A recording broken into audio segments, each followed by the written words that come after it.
అందరికి నమస్తే అండి. అరుణ్ షువేర్ the rate of YouTube channel స్వాగతం. నేను మీ కేఎస్ వరప్రసాద్ను.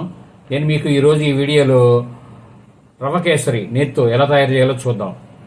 మీరు ముందుగా మీరు 300 గ్రాములు రవ్వ, 300 గ్రాములు పంచదార, 150 గ్రాములు నెయ్యి, ఒక 80 గ్రాములు డ్రై ఫ్రూట్స్, 2 స్పూన్లు యాలక్కాయ పొడి, 75 గ్రాములు మిల్క్ పౌడర్ సిద్ధం చేసుకోండి.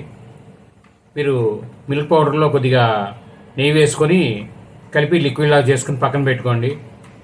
డ్రై ఫ్రూట్స్ పొయ్యి మీద గిన్నె పెట్టుకొని డ్రై ఫ్రూట్స్ని సన్నగా తరిగి దూరగా వేపుకోండి. తర్వాత అదే దానిలో కొద్దిగా నెయ్యి వేసి ఈ రవ్వను కూడా మీరు కొద్దిగా దూరగా లైట్గా వేపండి. టేస్ట్ బాగుంటుంది మీకు.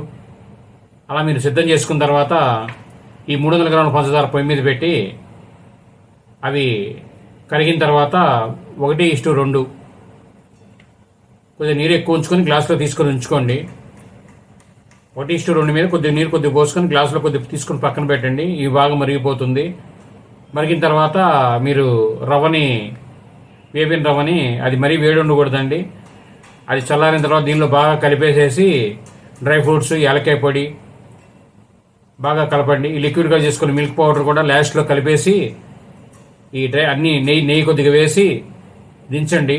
గుమగుమలాడుతూ మీకు రవ్వ కేసరి రెడీ అవుతుంది. ఈ వీడియో మీరు పూర్తిగా చూస్తున్న ధన్యవాదాలు.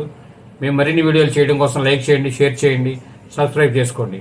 మీరు దించేటప్పుడు చేతికి తడి అంటకుండా చక్కగా ఉండేటట్టు చూసుకొని మీకు విధానం తెలుస్తుంది కదా, అలా జాగ్రత్తగా చేసుకోండి. బాగుంటుంది, సూపర్ టేస్ట్ వస్తుంది. మిల్క్ పౌడర్ కలవడం వల్ల, ఈ వేపడం వలన ఇది మేము రెగ్యులర్గా చేస్తుంటామండి. థ్యాంక్ యూ, ధన్యవాదాలు. మేము మరిన్ని వీడియోలు చేయడం కోసం లైక్ చేయండి, షేర్ చేయండి, తప్పకుండా సబ్స్క్రైబ్ చేసుకోండి. Thank you.